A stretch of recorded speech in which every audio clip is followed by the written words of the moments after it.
भाई seize fire होता है भारत और पाकिस्तान के बीच में, उसकी जानकारी हमको अमेरिका से मिलती है।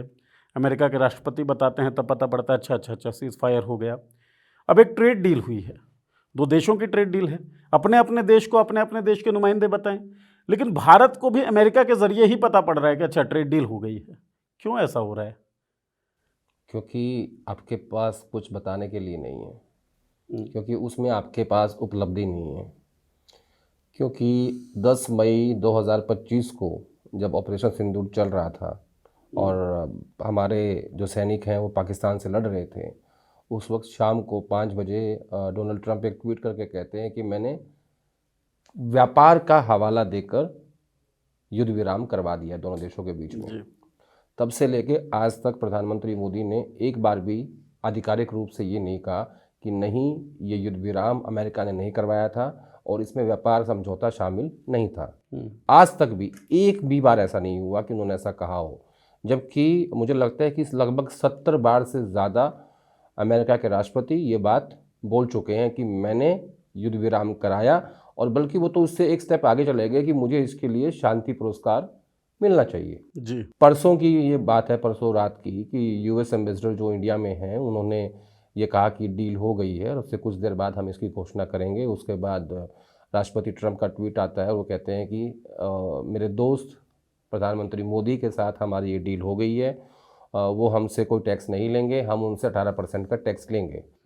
उसके बाद ये कहा गया कि देखिए कितनी बड़ी जीत है मोदी की कि वो 50% टैरिफ को घटा के 18% पे ले आए। और फिर कल सुबह यानी कल जो बीत गया है, वो एनडीए की मीटिंग में जाते हैं संसदीय दल की, और वहाँ उनका स्वागत किया जाता है, माला पहनाई जाती है कि वाह वाह कंपनी कमाल कर दिया, 32% रिड्यूस कि आपने इतनी बड़ी डील कर दी आपने। अब सबसे पहले बात करते हैं कि वो डील क्या है। 2024 में भारत के ऊपर अमेरिका 3% टैरिफ लगाता, यानी टैक्स लगाता था, ठीक है। जो सामान हमारा वहाँ जाता था उसके ऊपर 3% टैरिफ लगता था।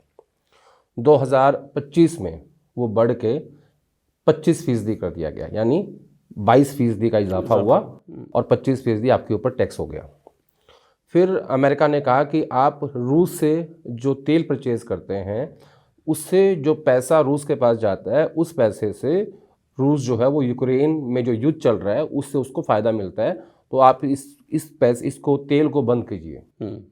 तेल क्या, तेल हमारी जो मेन कंपनी है वो रिलायंस थी, रिलायंस तेल परचेज कर रही थी, अडानी पोर्ट से आता था और उसको रिफाइंड करके यूरोपियन कंट्रीज़ को बेच रहे थे, उसमें बड़ा मुनाफा कमाया जा रहा था। उसका कोई फ़ायदा भारत के लोगों को नहीं दिया गया, उस सस्ते तेल का फ़ायदा। तो कहा कि आप लोग तेल परचेज कर रहे हैं रूस से, मैं आपके ऊपर 25% पेनल्टी लगाता हूँ, ठीक है। तो 25% का टैरिफ और 25% का पेनल्टी टैरिफ, तो 50% टैरिफ यानी टैक्स अमेरिका ने भारत पे लगाया।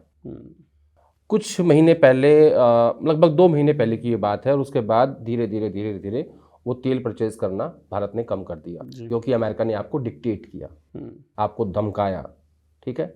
और इन बिटवीन उन्होंने वेनेजुएला पे कब्जा कर लिया जहाँ तेल के भंडार हैं, ठीक है। और मैंने आपके आखिरी शो में बात कही थी कि आप देख लेना कि अब अमेरिका कहेगा कि भारत जो तेल परचेज करेगा वो वेनेजुएला से करेगा, ठीक है। और जब परसों रात को राष्ट्रपति ट्रंप ने वो ट्वीट किया, उसमें ये बात लिखी हुई है कि भारत के ऊपर हम 18% टैक्स लगाएंगे, भारत हमारे ऊपर कोई टैक्स नहीं लगाएगा। एग्रीकल्चर प्रोडक्ट्स के लिए हमने अपनी मार्केट, अपना बाज़ार खोल दिया है, एनर्जी में, एग्रीकल्चर में, कोल में, ठीक है, इन सब में। और भारत वेनेजुएला से तेल परचेज करेगा, रशिया से नहीं करेगा। तो ये ट्वीट है, और अब लगभग मेरा मानना है कि 36 और 10 50 घंटे हो चुके हैं। 50 घंटे बीत जाने के बाद भी भारत सरकार ने एक शब्द नहीं कहा है कि इस डील में क्या हुआ है। किसानों के, जो भारत के किसान हैं, उनके हित आपने कैसे प्रोटेक्ट किए हैं, पहली बात। दूसरी बात, क्या सही मायने में आप 0% टैक्स लेंगे अमेरिका से उनके उत्पादों के ऊपर, यानी टैक्स नहीं लगाएंगे? और क्या भारत के प्रोडक्ट्स के ऊपर अमेरिका 18% टैक्स लगाएगा?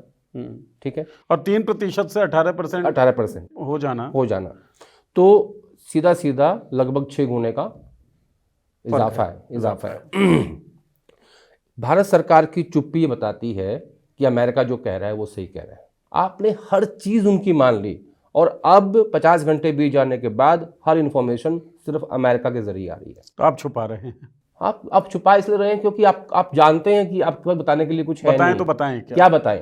पाकिस्तान को इसी दौरान जब ये ऑपरेशन सिंदूर चल रहा था, जी फंड्स दिए, IMF के फंड्स दिए, ठीक है। आसिफ मुनीर उनके आर्मी चीफ को व्हाइट हाउस बुलाया, ठीक है, डिनर के लिए आमंत्रित किया, और अब आपने अमेरिका के लिए भी अपना बाजार खोल दिया। यानी आप सब कुछ दे रहे हो, ले आप किसी से कुछ नहीं रहे हो हिंदुस्तान के लोगों के लिए। और आप एक चीज देखो, ये डील कब हो रही है?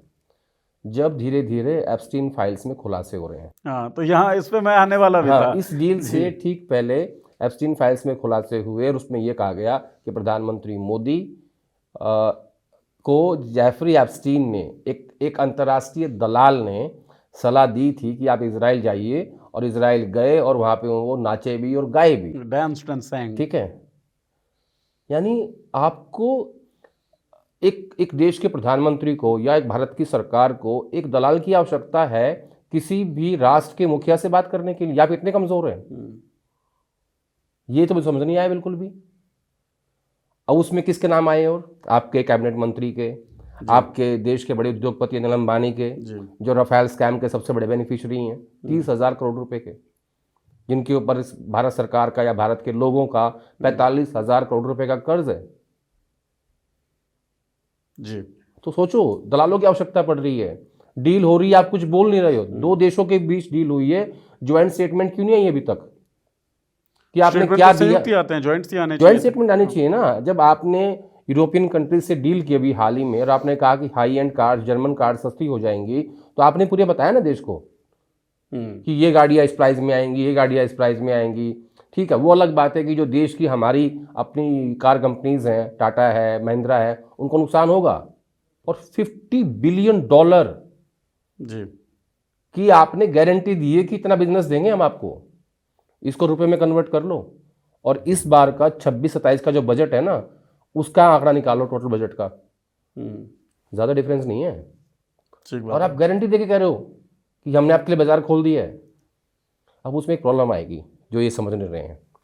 आपको याद होगा, लगभग 7-8 महीने पहले हम एक शो कर रहे थे, देखी जाएगी में, हमने चर्चा की थी कि जो एग्रीकल्चर प्रोडक्ट्स हैं अमेरिका के, खासतौर पर डेयरी प्रोडक्ट्स जी, और खासतौर पर उसमें गाय का दूध, वहाँ की जो गायें हैं वो नॉनवेज जो वहाँ पे कटता है, उसका जो वेस्ट होता है वो खाती हैं, ठीक है।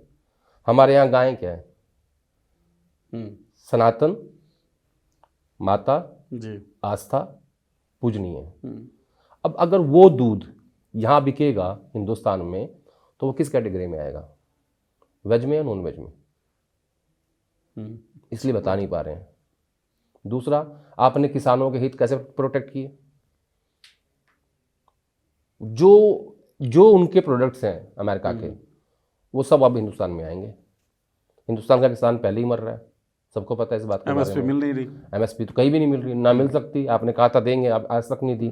आपने अमेरिका को पूरा बाजार सौंप दिया हिंदुस्तान का कि आप यहाँ पे जो प्रोडक्ट चाहते हो आप बेचो। अब क्या हो गया? अब ये फिर फंसेंगे आगे, देखना आप, क्योंकि इनको पता नहीं कैसे करना है। उधर ये मार्केट खोल के आपने फिर से चीन से मंगा ले लिया। ठीक बात है। तो जो उनके पास एप्स्टीन फाइल्स हैं, इनके पास कोई तीसरी फाइल्स होंगी। हमारे देश के नागरिकों की जो आर्थिक चुनौतियां हैं, उनको कैसे फुलफिल करें? आप सिर्फ ये देख रहे हो कि मेरा मित्र, अच्छा वो कह रहा है कि हमने लगाया 18% टैरिफ, ये कह रहे हैं कि हमने लगाया 0% टैरिफ, वो कह रहा है मोदी इज माई फ्रेंड, इधर ये ट्वीट कर रहे हैं कि नो माई फ्रेंड ट्रम्प।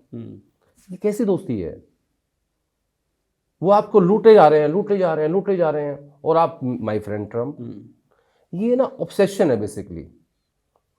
आपको दिखाना है कि नहीं, मैं, ट्रम्प मेरा दोस्त है, अमेरिका का प्रेसिडेंट है। जब राहुल गांधी को बोलने नहीं दिया गया, तो राहुल गांधी ने संसद परिसर में आके मीडिया से इंटरेक्शन किया, तो उन्होंने कहा कि मुझे पता है और मोदी जी को पता है वो किस दबाव में है, और मैं जानता हूँ सब कुछ। ये जो डील हुई है, ये इन्होंने देश को बेच दिया है मोदी जी ने, और ये डील जो है दबाव में हुई है। तो किसी ने सवाल पूछा कि सर क्या दबाव था?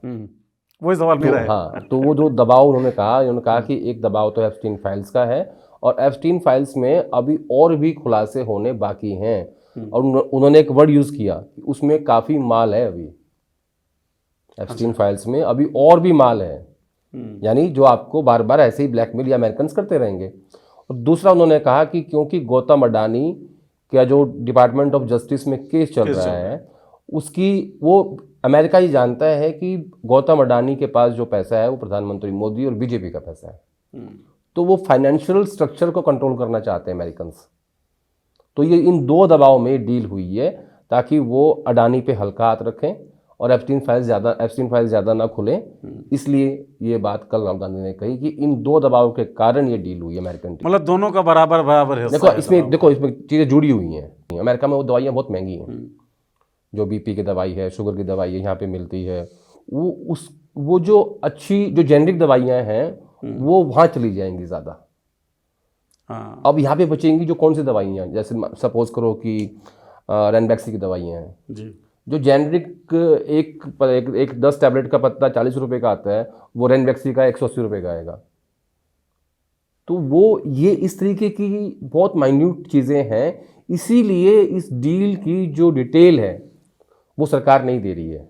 जब एक एक चीज़ का अध्ययन होगा, जब ये चेक करेंगे कि भाई कौन कौन से एग्रीकल्चर प्रोडक्ट्स हैं अमेरिका के जो यहाँ पे आएंगे जी, और उसका क्या असर भारत के किसानों पे पड़ेगा, इसीलिए इस डील की जो डिटेल है वो छुपाई जा रही है। लेकिन इनको ये नहीं पता कि अमेरिकन खुद ही खोल देंगे उसको धीरे धीरे। वो हर रोज पढ़ते खोल रहे हैं। परसों उन्होंने कहा डील हुई है, उसमें क्या कहा, उसमें कहा कि 18% टैक्स हम लगाएंगे और भारत हम पे टैक्स नहीं लगाएगा, तेल परचेज वेनेजुएला से करेगा, रशिया से नहीं करेगा, एंड माय फ्रेंड मोदी। ठीक है, उतना खोला। कल इन्होंने किसानों की बात कर दी कि हमारे जो किसान जितने भी प्रोडक्ट्स एग्रीकल्चर के वो हिंदुस्तान में बिकेंगे और उसके लिए हम प्रेसिडेंट ट्रम्प का धन्यवाद करते हैं। जो वहाँ की कृषि मंत्री हैं उन्होंने बता दिया। ये अभी भी चुप है। आज भी पीयूष गोयल ने संसद में बोला, लेकिन डिटेल नहीं दी कुछ भी। मतलब मेन कहानी छोड़ के बाकी सब कुछ बोल रहे हैं, बता नहीं रहे कि उसमें है क्या। तो अमेरिकन इसको धीरे धीरे खोल देंगे और इनको एक्सपोज कर देंगे, और उनका क्या भरोसा, वो फिर वो फाइल्स खोल देंगे, एप्स्टीन फाइल्स। ठीक बात है।